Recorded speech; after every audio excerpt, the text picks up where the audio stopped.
जया यांनी सांगितल्याप्रमाणे आपण सुमारे गेल्या 8 आठवड्यांपासून सिगालवाद सुत्त अर्थात गृहस्थी विनय हा विषय समजावून घेण्याचा प्रयत्न करतो आहोत आणि याचे एक विशेष प्रयोजन देखील आपण पाहिलं होतं. ते प्रयोजन म्हणजे हा वर्षावासाचा महिना आहे आणि जसं वर्षावासामध्ये आपण एखाद्या विषयाच्या अभ्यासासाठी किंवा एखाद्या विषयाच्या चिंतनासाठी आपली विशेष शक्ती लावत असतो आणि म्हणून तथागतांनी जसे भिक्षूंना 227 नियम दिलेले आहेत तसेच गृहस्थांना पंचशील, अष्टशील, दशशील ही शील दिलीत, परंतु सोबतच गृहस्थी जीवन जगत असताना गृहस्थी माणसाच्या जीवनाचे जे विविध पैलू आहेत त्या विविध पैलूंना समाविष्ट असणाऱ्या प्रत्येक आयामाचा विचार करून त्या आयामासोबत त्या आयामाशी आपण आपला व्यवहार कसा ठेवावा याचे एक अतिशय सुंदर स्रोत तथागतांनी सांगितलेलं आहे आणि तीच गोष्ट आपल्याला या सिगालवाद सुत्तामध्ये पाहायला मिळते किंवा आपल्या लक्षात येते. आतापर्यंत आपण 4 दिशा समजावून घेतलेल्या आहेत, ज्या 4 दिशा आपल्याला व्यवहारी अर्थाने ठाऊक आहेत. पूर्व, पश्चिम, उत्तर, दक्षिण. अभ्यासताना मात्र आपण पूर्व, दक्षिण, पश्चिम, उत्तर अशा प्रकारे पाहिलं. आई वडील पाहिले, मग शिक्षक पाहिले, मग पती पत्नी पाहिले आणि मग आपण आप्तेष्ट आणि मित्रमंडळ पाहिलं. आणि जरी मागच्या आठवड्यात मी म्हटलं होतं की आज आपण झेनिथ ही दिशा पाहणार आहोत, तर नंतर मी असा विचार केला की आज आपण नादीर आणि झेनिथ. नादीर म्हणजे खालची दिशा आणि झेनिथ म्हणजे वरची दिशा. नादीर ही जी खालची दिशा आहे ही सेवक वर्गासाठी आहे, तर झेनिथ ही जी वरची दिशा आहे ती साधू, संत, तपस्वी, आध्यात्मिक जीवनाला समर्पित असणारी मंडळी, जे स्वतःच्या परिवर्तनासाठी कटिबद्ध आहेत, अशी मंडळी यांची सेवा केल्याने किंवा काय त्याचा परिणाम होतो हे दर्शवणाऱ्या ह्या 2 दिशा. तर सर्वप्रथम आपण पाहणार आहोत खालची म्हणजे नादीर ही दिशा आणि त्या ठिकाणी तथागत म्हणतात, हे ग्रहपती पुत्र, 5 गोष्टींनी धन्याने सेवक यांची पूजा करावी. आणि ह्या 5 अशा कोणत्या दिशा आहेत तर त्याला तथागत म्हणतात, त्यांचे सामर्थ्य पाहून त्यांना काम द्यावे. त्यांचे सामर्थ्य पाहून त्यांना काम द्यावे, त्यांना योग्य वेतन द्यावे, आजारी पडले तर त्यांची शुश्रूषा करावी, वारंवार त्यांना उत्तम भोजन द्यावे आणि उत्तम कामाकरिता त्यांना बक्षीस द्यावे. या 5 गोष्टी धन्याने आपल्या सेवकांच्या प्रती आपला मालक धर्म म्हणून पाळायचा आहे. आता तिथे महत्वाची एक गोष्ट आहे की हे जे नातेसंबंध आहेत, नातेसंबंध म्हणजे अशा अर्थाने धनी आणि सेवक. जेव्हा आपण असं पाहतो की एखाद्या व्यक्तीला त्याच्या जीवनोपयोगी कामांना कोणीतरी मदत करावी, सहाय्य करावं, म्हणून आपण एखाद्या व्यक्तीची निवड करतो आणि त्या व्यक्तीला आपण ते काम नेमून देतो आणि ते काम करून त्या माणसाने आपला सेवा धर्म पाळावा अशी आपली अपेक्षा असते. मग जसं पाहतो एक उदाहरण म्हणून, बुद्धाच्या काळात परिस्थिती वेगळी असेल, आजची परिस्थिती वेगळी आहे. एक उदाहरण म्हणून जर पाहिलं की आज आधुनिक काळामध्ये सर्वच लोक व्यस्त असतात आणि व्यस्त असल्यामुळे आपल्याला वेगवेगळ्या प्रकारच्या कामांसाठी वेगवेगळ्या प्रकारचे सेवक हवे असतात. तर सगळ्यात पहिल्यांदा आपण पाहतो की घरकामासाठी लागणारा सेवक वर्ग. मग काही ठिकाणी काही लोक एखाद्या व्यक्तीला फक्त स्वयंपाक करण्याची जबाबदारी देतात. स्वयंपाक करणं एवढी त्याची जबाबदारी. तिने 2 वेळेला येऊन आपल्याला सुरुची भोजन बनवून देणं आणि त्याच्या मोबदल्यामध्ये आपण त्याला काही मोबदला देतो. काही लोक हे धुणं, भांडी, कपडे एवढ्या गोष्टींसाठी त्यांची सेवा मुकरर केलेली असते. इस्त्रीवाला, परीट, कपडे धुणे आणि कपडे इस्त्री करून आणून देणे ही त्याची सेवा असते. कुणी एखादा बाजारगडी असतो की जो घराची देखभाल पण करतो, आल्या गेलेला नाही पाहतो आणि तो छोट्या छोट्या गोष्टी, भाजीपाला असेल, किराणा असेल, तो घरात भटार काढायला पुरवतो. अशा प्रकारे आपण पाहतो की ही वाटणी सर्वसामान्य असते. पण यामध्ये आजकाल एक नवीन नवीन पैलू आलेले आहेत. म्हणजे जसं आपण पाहतो की आजकाल मूल सांभाळण्यासाठी हवी असणारी सेविका, जिला इंग्रजीमध्ये उत्कृष्ट शब्द आहे बेबी सिटर, की पती पत्नी हे दोघे जर सर्व्हिस मध्ये असतील, कामात असतील, तर त्यांच्या मुलांच्या परिपालनासाठी, संगोपनासाठी ते दिवसभर बाहेर असताना एका व्यक्तीची नेमणूक करत आहेत किंवा करतात. त्याला बेबी सिटर असं म्हणतात. केवळ आणि केवळ मुलांची काळजी घेण्यासाठी नियुक्त केलेली व्यक्ती किंवा नियुक्त केलेली सदस्य व्यक्ती आणि त्याच्या मोबदल्यामध्ये त्यांनी हे करणं. आता धन्याचं काम एक असतं, सेवा घेणे आणि त्या सेवेचा मेवा देणे म्हणजे मोबदला देणे. आणि हा मोबदला सर्वप्रथम श्रमाचा मोबदला हा आर्थिक स्वरूपात असतो. आणि तथागताने पहिल्या 2 गोष्टीमध्ये ते अतिशय चांगल्या पद्धतीने सुस्पष्ट केलेलं आहे. आणि ते म्हणजे ते असं म्हणतात की आपल्या सेवकाला त्याच्या सामर्थ्यानुसार काम द्या, त्याच्या क्षमतेनुसार काम द्या. या ठिकाणी अतिशय महत्वाचा मेसेज, महत्वाचा संदेश तथागतांनी दिलेला आहे की तो ज्या योग्यतेचा आहे. म्हणजे जर तुमच्या सेवकाला 20 किलोपेक्षा जास्त वजन उचलता येत नसेल,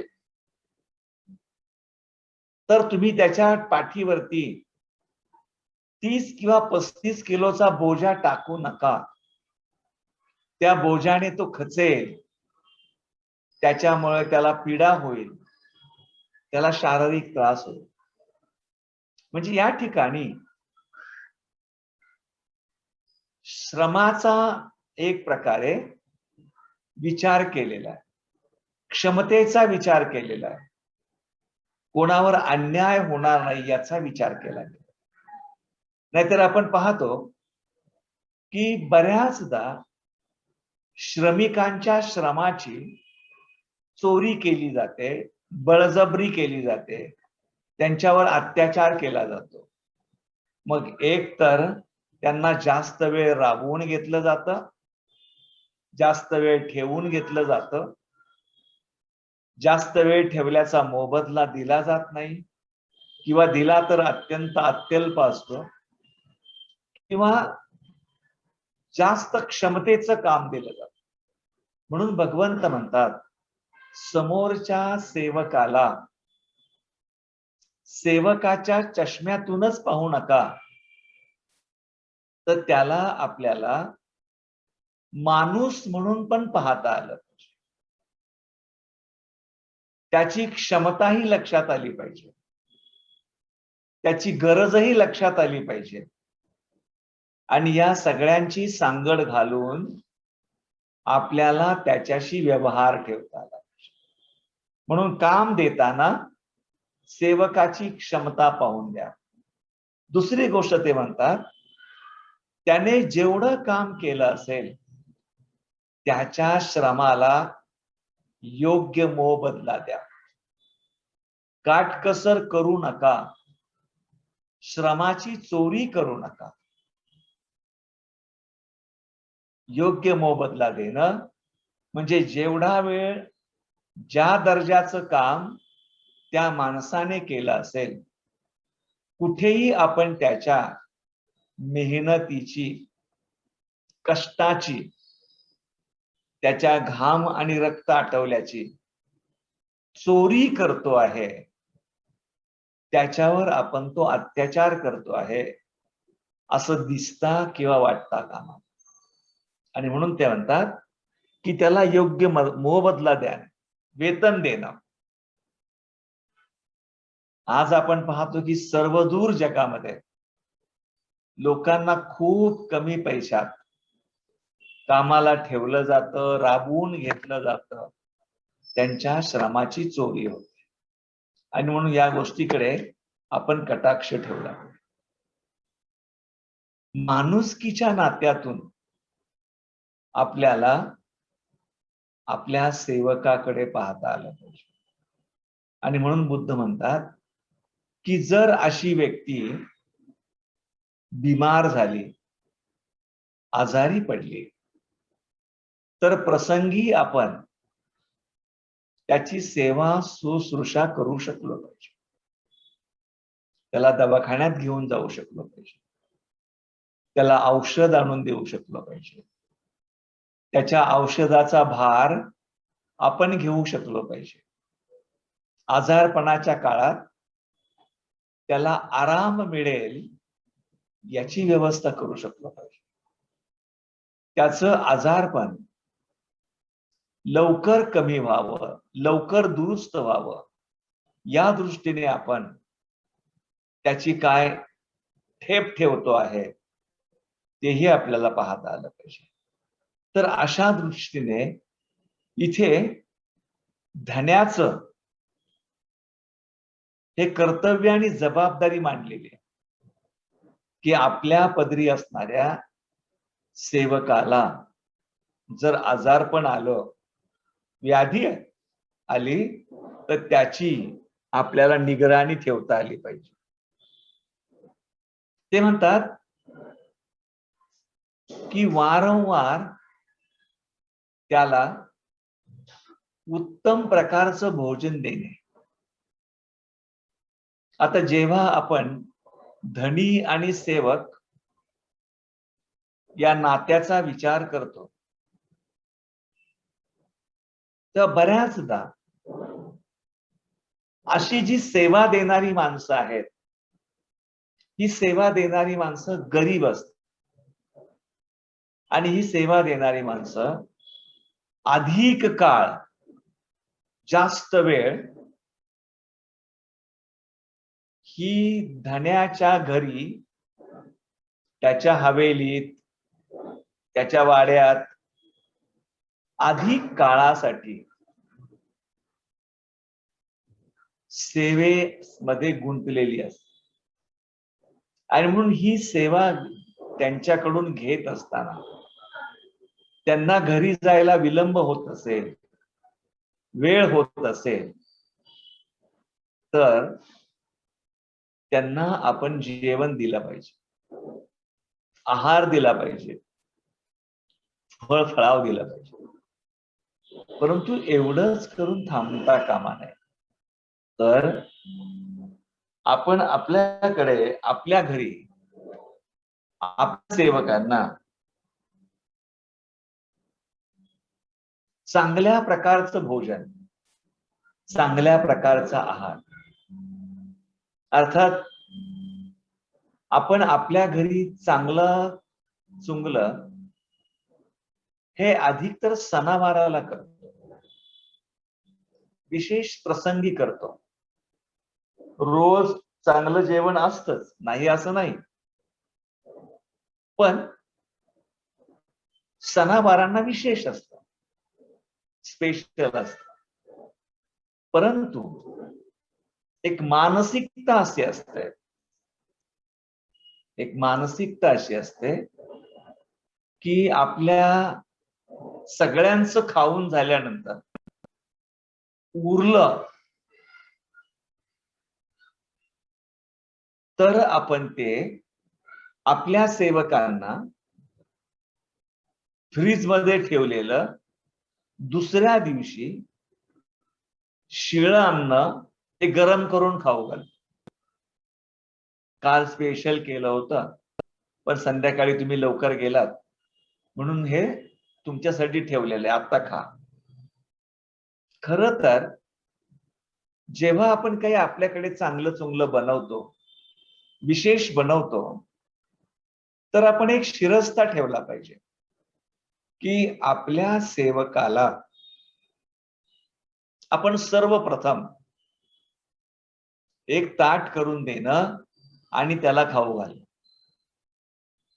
जर तुम्ही खऱ्या अर्थाने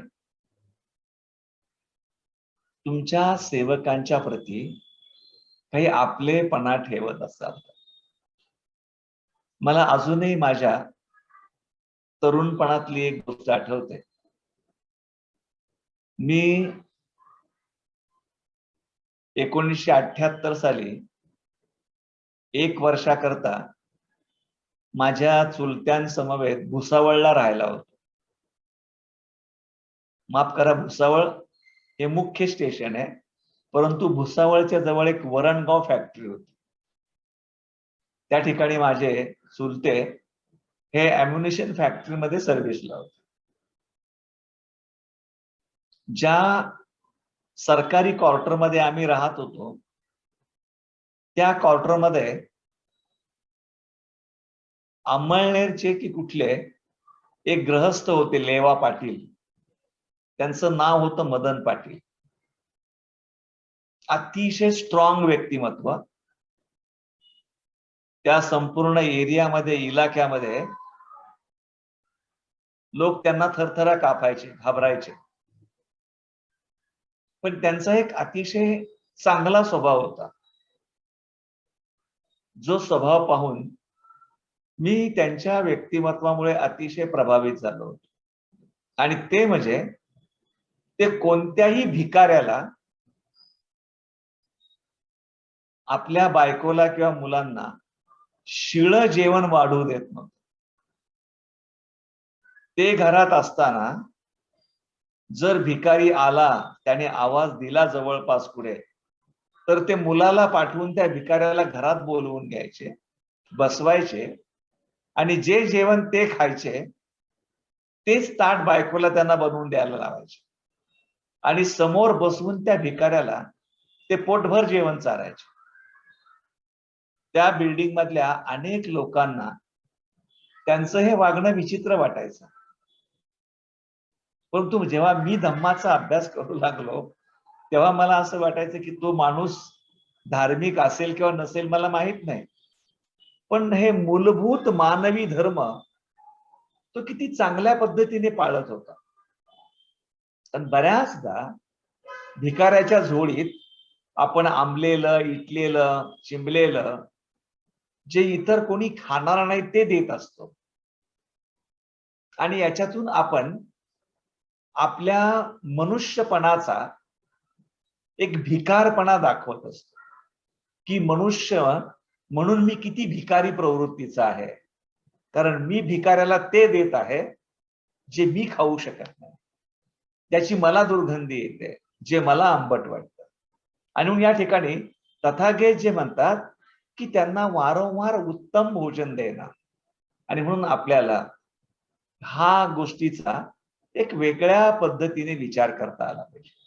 आणि मग शेवटची गोष्ट ते असं म्हणतात की आपल्या सेवकांना त्यांनी केलेल्या बजावलेल्या उत्तम कामासाठी काही बक्षिशी देत राहा. आणि ही गोष्ट खरं तर आपल्या सेवकाने केलेल्या चांगल्या कामासाठी त्याला आपण काही बक्षीस देणं हे खरं तर त्याने केलेल्या कामाचं कौतुक आहे. फक्त ते कौतुक आपण शब्दाने पण करू शकतो, पाठीवर हात टाकून पण करू शकतो. पण जेव्हा आपण बेमटावरची एखादी 50ची 100ची नोट देऊन करतो तेव्हा आपण ते खऱ्या अर्थाने त्याचं मूल्य केलेलं असतं की खरोखर हे अमुक अमुक व्यक्ती, तू या कामामध्ये मला जे सहाय्य केलेलं आहेस हे अतिशय मौलिक आहे, हे अतिशय महत्वाचं आहे आणि म्हणून मी तुझा आभारी आहे. तर अशा या 5 गोष्टी तथागतांनी सांगितलेल्या आहेत नादीर या दिशेला असणाऱ्या सेवकासाठी. आणि मग तथागत म्हणतात जर का आपण सेवकांना त्याच्या सामर्थ्यानुसार काम दिलं, त्याच्या कामाचा त्याला योग्य मोबदला दिला, म्हणजे योग्य पगार दिला, तो आजारी पडला असता त्याची काळजी घेतली, त्याची सेवा शुश्रूषा केली, वेळोवेळी त्याला उत्तम भोजन दिलं आणि योग्य कामाप्रती त्याला बक्षिशी दिली, तर मग असा सेवक हा धन्याच्या प्रती 5 प्रकारे 5 पद्धतीने तो कृतज्ञ असतो. सगळ्यात पहिली गोष्ट ते असं म्हणतात की हा जो सेवक आहे तो धनी उठण्यापूर्वी उठतो. दुसरी गोष्ट ते म्हणतात तो धनी झोपी गेल्यानंतर झोपतो. धन्याच्या मालाची तो चोरी करत नाही. आपल्याला सोपवलेलं काम तो उत्तम तऱ्हेने आणि इमाने इतबारे करतो आणि सर्वत्र आपल्या धन्याची कीर्ती पसरवितो. एक सर्वात महत्वाची गोष्ट पहिल्या 2 याच्यात मिळते, धनी उठण्यापूर्वी उठणं आणि धनी झोपल्यानंतर झोपणं. या त्याच्या कृतीमध्ये एक तर धन्याच्या प्रती काळजीचा पण भाव दिसतो, धन्याच्या प्रती सौजन्याचा पण भाव दिसतो आणि धन्याच्या सेवेची पण भावना दिसते. आणि म्हणून धनी जागा होण्यापूर्वी आपण उठणं आणि तयार होऊन त्याच्या उठण्याची वाट पाहणं आणि संध्याकाळी सगळी कामं उरकून झाल्यानंतर जेव्हा धनी आपलं अंग टाकतो तेव्हा सगळी दारं खिडक्या लावून मग आपण निश्चितपणे तो झोपी जातो.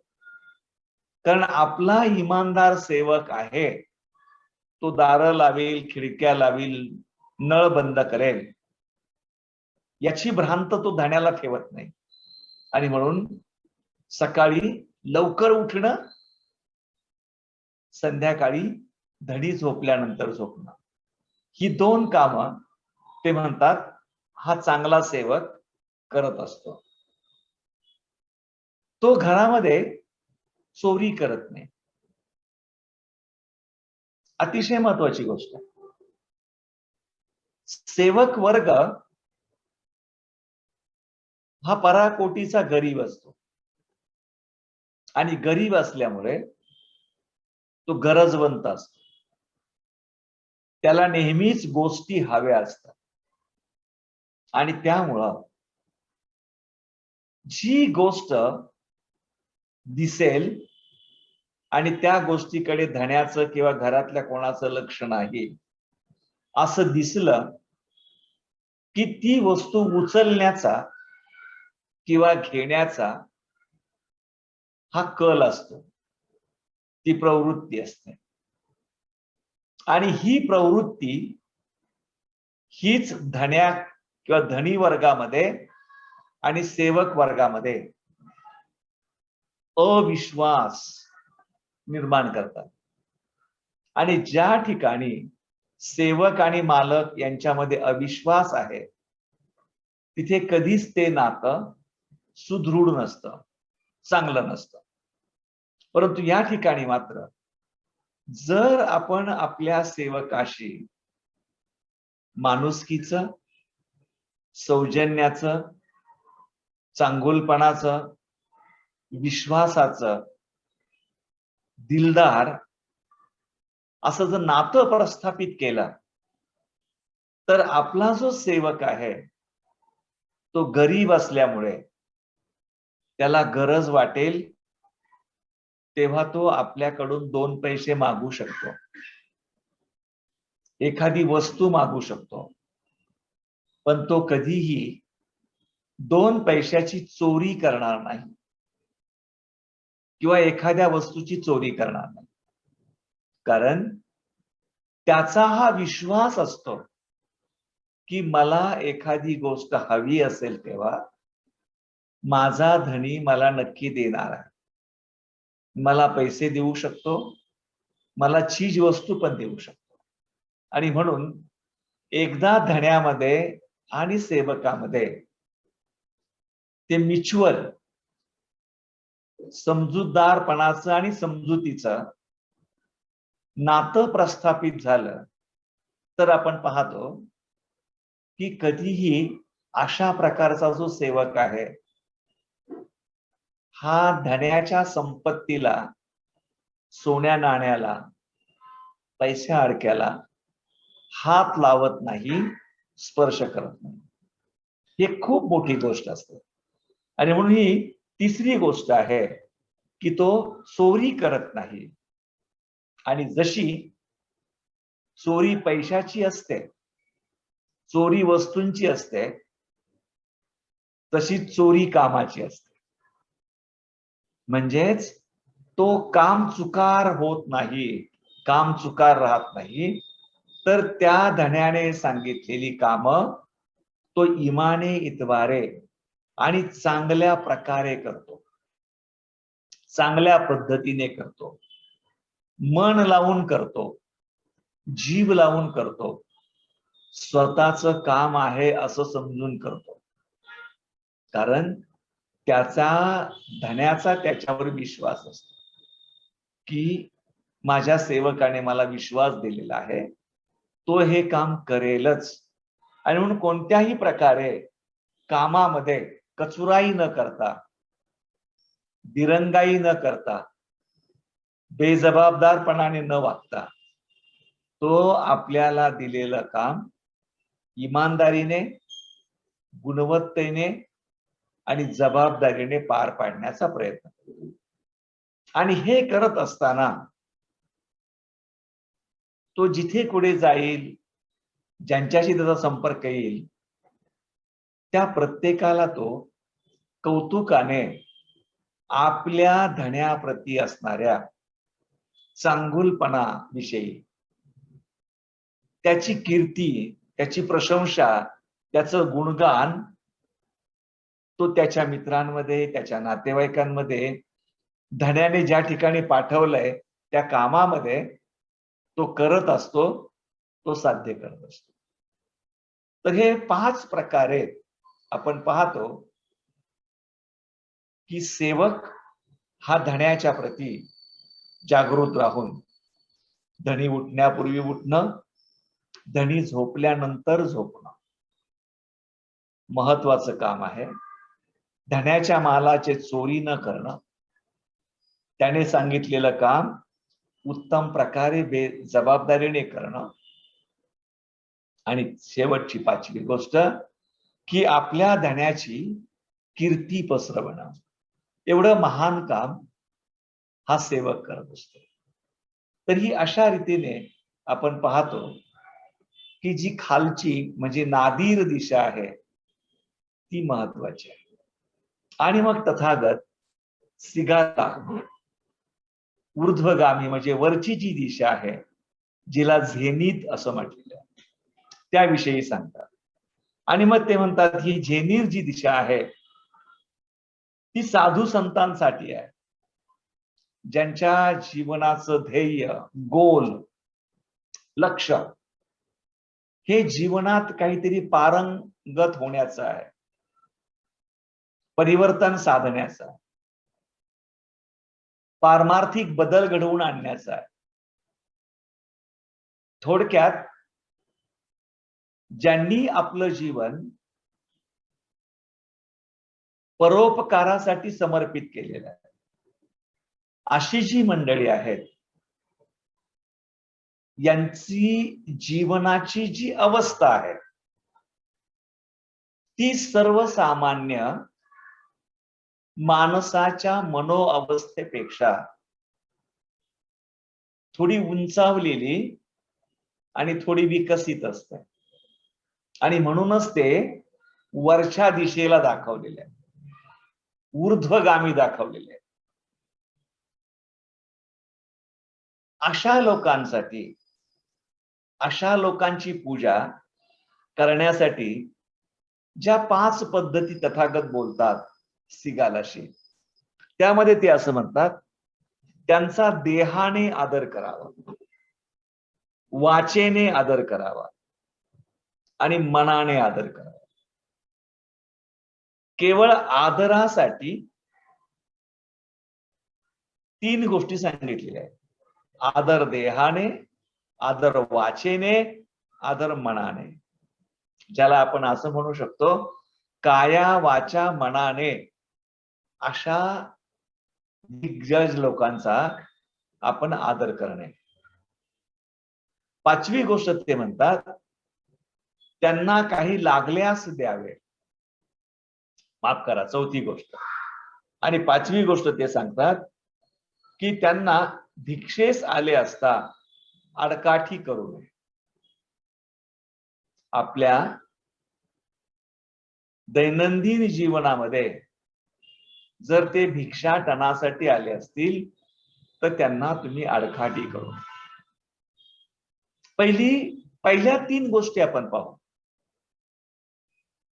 पहिल्या 3 ज्या गोष्टी आहेत की अशा व्यक्तीचा देहाने आदर, वाचेने आदर आणि मनाने आदर कर. आणि म्हणून आपण नेहमी पाहतो की जेव्हाही एखादी पारमार्थिक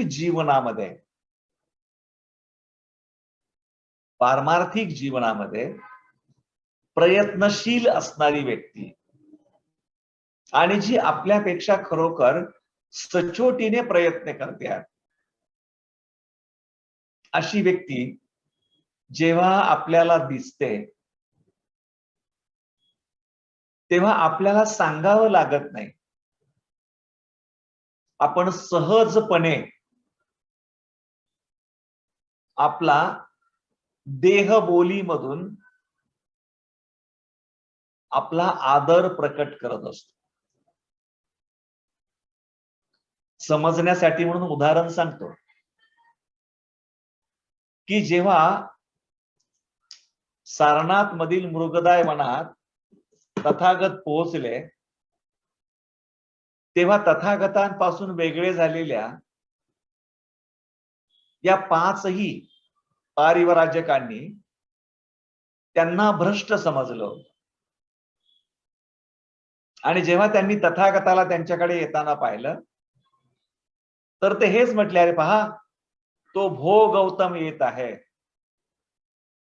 त्याला काही मान द्यायचा नाही, त्याचा आदर करायचा नाही, त्याच्याशी पुढे पुढे करायचं नाही. की आलाय तर येऊ द्या, येईल, बसेल, तो बोलायला लागेल, बोलेल तेव्हा आपण बोलूया. परंतु घडतं काय, ज्या प्रकारे तथागत त्यांची देहबोली, त्यांची चालणं, त्यांची एकाग्रता, त्यांची विधायकता होती, हे सगळं पाहता, हे सगळं पाहून त्या पाचही जणांना राहून गेलं नाही. ते उठले, सरसावले, नमन केलं, कुणी चिवर घेतलं, कुणी भिक्षापात्र घेतलं, कुणी पाय धुवायला पाणी दिलं, कुणी हात पाय पुसायला रुमाल दिला. आणि मग आपण पाहतो की पुढे जे घडलं ते कसं घडलं. त्यामुळे एखाद्या व्यक्तीमध्ये असणारी ही जी चेतनेची जी उंची आहे ती त्याच्या चालण्यातनं, बोलण्यातनं, वागण्यातनं प्रकट होत असते. आणि म्हणून अशा व्यक्तीला आपण अतिशय आदराने वागणं, तो आल्यानंतर उठून उभं राहणं. आणि आपण पाहतो की अशा प्रकारे अनेक आज लोक आहेत की जे आध्यात्मिक जीवनामध्ये सखोल प्रयत्नशील आहेत, या मार्गावर वाटचाल करत आहे. तेव्हा आपण सुद्धा त्यांच्या प्रती नमन केलं पाहिजे, त्यांना अभिवादन केलं पाहिजे. जसं आपण तथागतांच्या मूर्तीला करतो, बाबासाहेबांच्या फोटोला करतो, जसं आपण आपल्या कल्याण मित्राला करतो, जसं आपण उर्गेन संघरक्षितांना करतो, एक आपले टीचर म्हणून, दलाई लामांना करतो, ठिकनाथ हांगला करतो, इतर जी काही नामांकित भिक्षू मंडळी आहेत त्यांना आपण करतो. कारण त्यांनी त्यांच्या जीवनामध्ये निश्चितपणे काही एक उंची गाठलेली आहे. आता एक गोष्ट पहा की सगळीच लोक परिपूर्ण नाहीत. जसं आपण पाहतो की दलाई लामा हे तिबेटियन पंथाचे एक अधिकारी आहेत. थिकनाथांग हे मेडिटेशनचं जे वर्तमान क्षण आहे, आनापानसतीचं महत्व आणि वर्तमान क्षणाचं महत्व, यावर विशेष अधिकारी आहेत. यांच्यावरती दगड मारणारे, यांच्यावरती टीका करणारे, जसं दलाई लामांना आजही चीन पाण्यात पाहतो. परंतु दलाई लामांना आपण कधी चीन विषयी वाईट बोलताना पाहिलं का? जे खरे विकसित महापुरुष असतात ते कधीही आपल्या जिभेने इतरांबद्दल वाईट बोलत नाहीत, अपशब्द बोलत नाहीत. म्हणून जसं आपण देहाने नमन करायचं आहे, तसंच आपण आपल्या वाचेने सुद्धा त्यांच्या प्रती आदर बाळगायचा आहे. म्हणजे आपली वाचा ही मृदू असावी, प्रेमळ असावी, उपकारक असावी, सौजन्यशील असावी, ज्याच्यामधून आदरभाव व्यक्त होईल. आणि मन हे आपलं श्रद्धेने भरलेलं असावं, पण ती श्रद्धा ही डोळस असावी, अंधश्रद्धा नसावी. आणि अशा रीतीने आपण ज्यांना आपल्या जीवनामध्ये अशा उंचीचे श्रेष्ठ व्यक्ती समजतो, त्यांना आपण अशा प्रकारे त्यांची पूजा करू शकतो. त्यांचा देहाने आदर करणं, ते आल्यानंतर उठून उभं राहणं, त्यांच्याशी आदबीनं वागणं, त्यांच्याशी आदबीनं बोलणं, जास्त वटवट, जास्त बडबड अतिशय मोठ्या माणसासोबत आपण करू नये. कारण एक प्रकारे आपण अशा प्रकारे अधिक बोलून कुठेतरी त्याचा अपमर्द केल्यासारखं होतं. आणि म्हणून आपण अतिशय सौजन्यशील असलं पाहिजे वरिष्ठांच्या प्रती आणि श्रेष्ठांच्या प्रती. आणि पुढच्या ज्या गोष्टी ते सांगत आहेत की त्यांना काही लागल्यास द्यावं. अर्थात खरं तर अशा माणसांचं स्वतःच असं वैयक्तिक काही जीवनच नसतं. ते जे काही जगतात ते जरी स्वतःसाठी असलं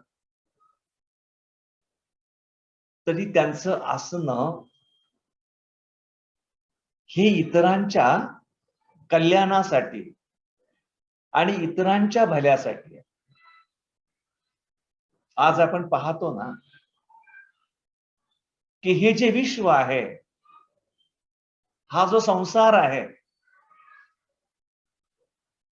या संसारात चोर आहेत, डाकू आहेत, उलटे आहेत, लुटारू आहेत, कपटी माणसं आहेत, भयंकर नकारात्मक असणारी पण माणसं आहेत आणि यांचं प्रमाण जास्त आहे. पण असं असलं तरी जग जे आज सुरळीत आहे, जगाला सुरळीत ठेवण्याचं काम अल्पसंख्याक असले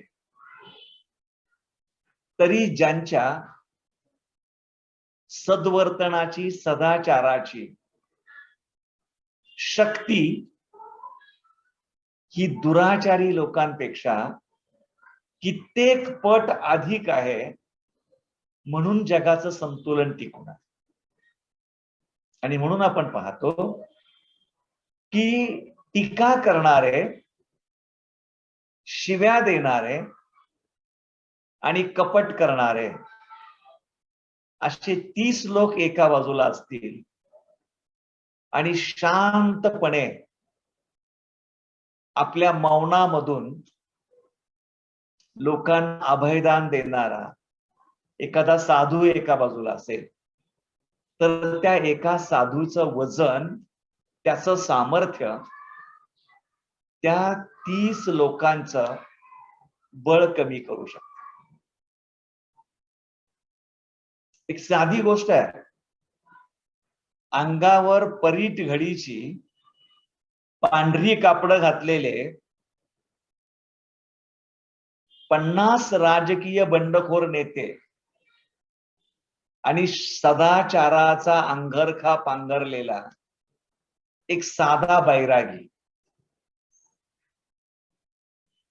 तो या 15 लोकांकडे त्यांच्या डोळ्यात पाहून बोलू शकेल, पण ही पांढरी कपडे घातलेली काळ्या अंतःकरणाची माणसं त्या साधूच्या डोळ्यात पाहू शकत नाही. हा फरक आहे, हा भेद आहे.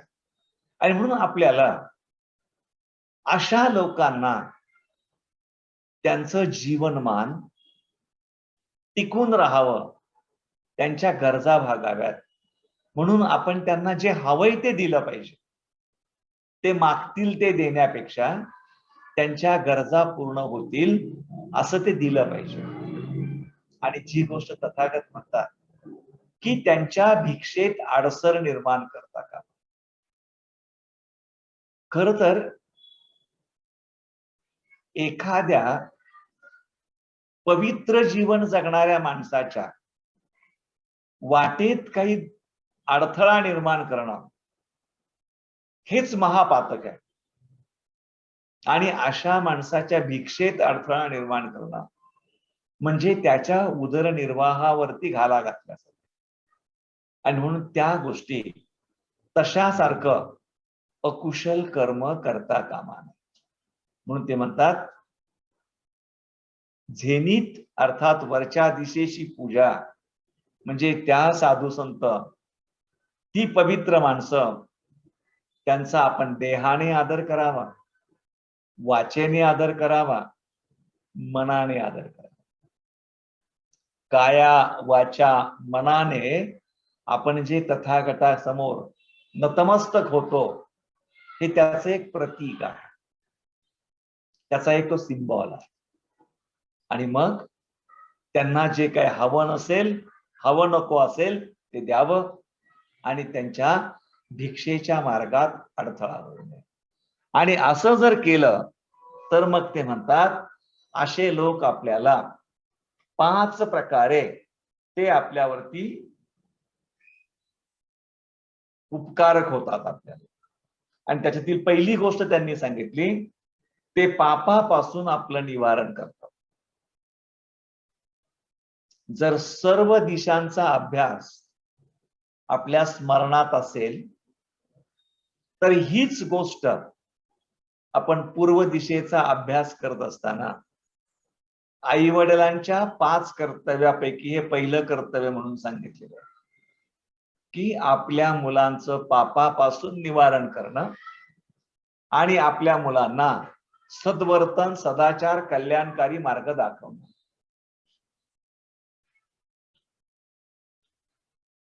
जे आपले आई वडील करतात किंवा आई वडिलांनी करायचं आहे, तीच गोष्ट आहे आपल्याला पापापासून निराकरण करणं. आणि दुसरी गोष्ट ते म्हणतात कल्याणकारी मार्गाला लावणं.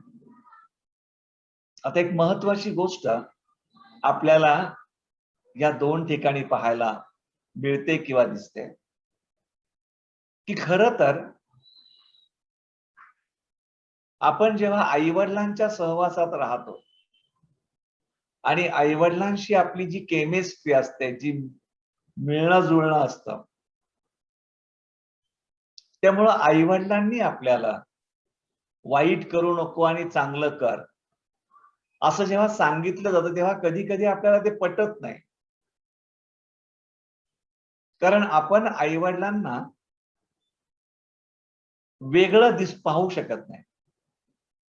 पण तीच गोष्ट जर साधू संत सत्पुरुष यांच्याकडे जर आपण पाहिलं तर मुळातच त्यांचं जीवन त्याचं एक मूर्तिमंत उदाहरण असतं, ज्याला आपण मराठीमध्ये उदाहरणीकरण म्हणू आणि इंग्रजीमध्ये एक्झाम्प्लिफिकेशन म्हणतो. ते स्वतः पाप करतात आणि तुम्ही पाप करू नका असं शिकवतात असं नसतं, किंवा ते कल्याणकारी मार्गात नाहीत आणि तुम्ही कल्याणकारी मार्गात चला असं नसतं. तर ते स्वतःच पाप कर्मापासून विरक्त झालेले असतात आणि त्यामुळे स्वतःच्या उदाहरणामधून जणू काही ते आपल्याला संदेश देत असतात की अशा प्रकारचं निर्मळ पावित्र्याचं जीवन हेच खरं जीवन आहे, हेच अर्थपूर्ण जीवन. आणि दुसरी गोष्ट, आपण या संसारामध्ये एकटेच नाही आहोत, आपण कोणाची तरी लागत आहोत, कोणीतरी आपलं लागत आहे. सबब म्हणून आपण इतरांच्याही कल्याणासाठी कामी येणं, कामी आलं पाहिजे आणि म्हणून आपण कल्याणकारी मार्गावरती आरूढ झालं पाहिजे. ही शिकवण आपल्याला अशा लोकांच्या जगण्यातून, अशा लोकांच्या जीवनातून मिळत असते. ते एक प्रकारे आपल्याला प्रेमपूर्वक अनुग्रह करणं किंवा ते एक प्रकारे आपल्याला त्यांच्या प्रेममय वर्तनामधून निश्चितपणे एक दिलासा देणं, साथ देणं, प्रोत्साहित करणं, प्रेरणा देणं, या अनेक प्रकारे सदोदित ते आपल्यासाठी एक दीपस्तंभासारखे असतात, एक उदाहरण असतात. आणि त्यासाठी ते आपल्यावरती एक अनुग्रह करत असतात. आपल्याला प्रेमाच्या माध्यमामधून, मैत्रीच्या माध्यमामधून या गोष्टी ते देण्याचा प्रयत्न करतात. यासोबत अतिशय महत्वाची दोन गोष्टी करतात, आणि ते म्हणजे जगण्यासाठी उत्तम असा धर्म शिकवतात. आणि महत्वाची दुसरी जी गोष्ट आहे ती म्हणजे जेव्हा आपलं मन शंकेने पोखरलं जातं आणि त्यानंतर आपण एक प्रकारे गर्भगळीत होतो, अशा प्रसंगी ते आपल्या शंकांचं निरसन करतात. माणसाला जगण्यासाठी उत्तम जो धम्म आहे, तो उत्तम धम्म म्हणजे खरं तर एक प्रकारे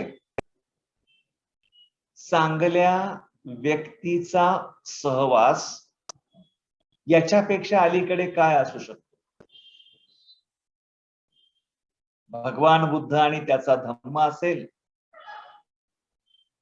दीघ निकाय असेल, मध्यम निकाय असेल, अंगुत्तर निकाय असेल, या पुस्तकांमध्ये अनेक सूत्र आहेत.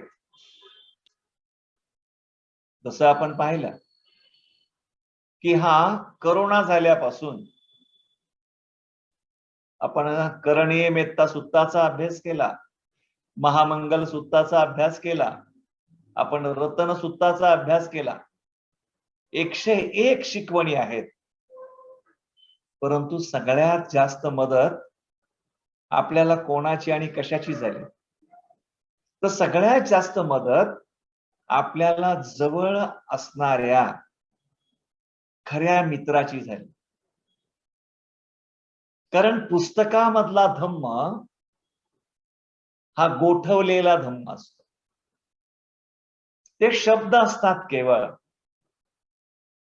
परंतु आपल्यापेक्षा मार्गावरती पुढे असणारे जे लोक आहेत, त्या गोठवलेल्या शब्दांना कृतीच्या माध्यमातून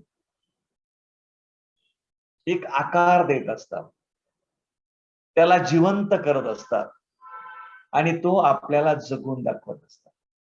आणि म्हणून जेव्हा आनंद तथागताला म्हटला होता की म्हणते, मला असं वाटतं की कल्याण मित्रता म्हणजे जवळजवळ अर्धा धम्म आहे, तेव्हा बुद्ध म्हणतात की नाही आनंद नाही, कल्याण मित्रता हा संपूर्ण धम्म आहे. आणि म्हणून बंधू आणि भगिनींनो, या ठिकाणी जे काही सांगितलेलं आहे की ते उत्तम धर्म शिकवतात. उत्तम धर्म म्हणजे उत्तम जगणं. कारण जो मनुष्य मार्गावरती आहे त्याचं जगणं हे शिकवणीच्या विसंगत नाही असू शकत.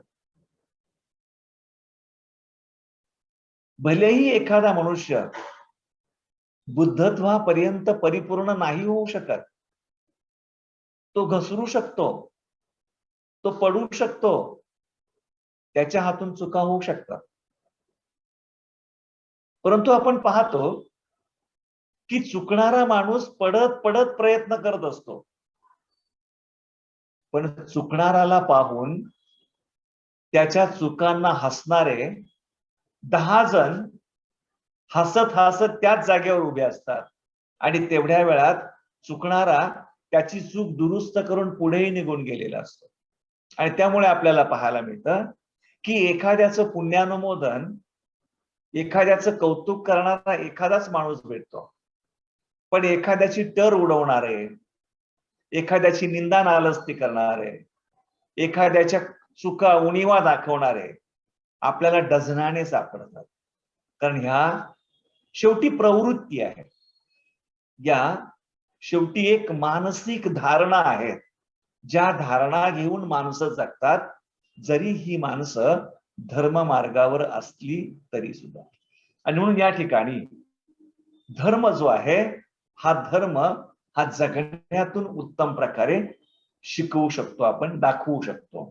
आणि महत्वाची गोष्ट आहे की धम्म मार्गावर असताना शंका येणं स्वाभाविक, परंतु शंकाच्या निरसनाच्या माध्यमातून आपले जे कोणी आदर्श आहेत ते आपल्याला धम्म मार्गावरून कायमचे पदच्युत होण्यापासून वाचवत असतात. एकदा का मनाला शंकेने पोखरलं तर आपली श्रद्धाच कमी होते, आपला विश्वास उडून जातो, आपल्यामधला आशावाद संपतो. आणि विश्वासाशिवाय, आशेशिवाय, श्रद्धेशिवाय धम्मजीवन हे असंभव आहे, अशक्य आहे. आणि म्हणून बंधू आणि भगिनींनो, जेव्हा आपण ऊर्ध्वगामी दिशेची पूजा करतो आणि त्या पूजेच्या माध्यमातून आपण जेव्हा आपल्या वंदनीय लोकांचं देहाने वाचेने आणि मनाने स्वागत करतो, त्यांना जे जे हवं नको ते देतो, त्यांच्या भिक्षाटनापासून त्यांना आपण अडवत नाही, उलट त्यांच्या जीवन उदरनिर्वाहाची आपण व्यवस्था करतो, त्यांना मदत करतो. त्याच्या मोबदल्यामध्ये मग जसं ते आपल्याला पापापासून परावृत्त करतात, निवारण करतात, ते एक प्रकारे कल्याणकारी मार्गाला लावतात, प्रेमपूर्वक अनुग्रह करतात. चौथी गोष्ट, उत्तम धर्म शिकवतात आणि शंकेचं निराकरण करून आपल्यातील स्फुल्लिंग, आपल्यातील प्रोत्साहन, आपल्यातील प्रेरणा, आपल्यातील सातत्य हे टिकवून ठेवतात, जेणेकरून आपण मार्गावरती आढळून आहोत. तर बंधू आणि भगिनींनो, अशा प्रकारे थोडा आज उशीर झालेला आहे, तरी सुद्धा आपण ह्या 6 दिशांचं एक प्रकारे परिमार्जन केलेलं आहे. त्या लक्षात, त्या समजून घेण्याचा आपण प्रयत्न केलेला आहे. पुढच्या वर्गामध्ये आपण या ज्या काही सगळ्या सुत्ताचं, सिगलवाद सुत्ताचं एक आढावा घेऊन पुढच्या वर्गामध्ये आपण त्याचा समारोप करणार आहोत. त्याच्यानंतर पुढचा वर्ग 14 तारखेचा आहे आणि 19 आणि 20 तारखेला आपल्याला ठाऊक आहे की पौर्णिमा आहे. आणि आपण हा निर्धारच केला होता की आषाढ ते अश्विन या 3 महिन्याच्या काळामध्ये एक गृहस्थी विनय म्हणून या सुत्ताचा आपण अभ्यास करूया. तर असो, आपण सर्वांनी ही जी साथ दिली या अभ्यासाला, त्याबद्दल मी आपणा सर्वांचं मनपूर्वक आभार व्यक्त करतो. आणि पुढच्या आठवड्यामध्ये आपण या सुत्ताच्या समारोपाला निश्चितपणे अशा संख्येने उपस्थित राहाल अशी आशा व्यक्त करून माझ्या शब्दांना विराम देतो. धन्यवाद. जय हिंद.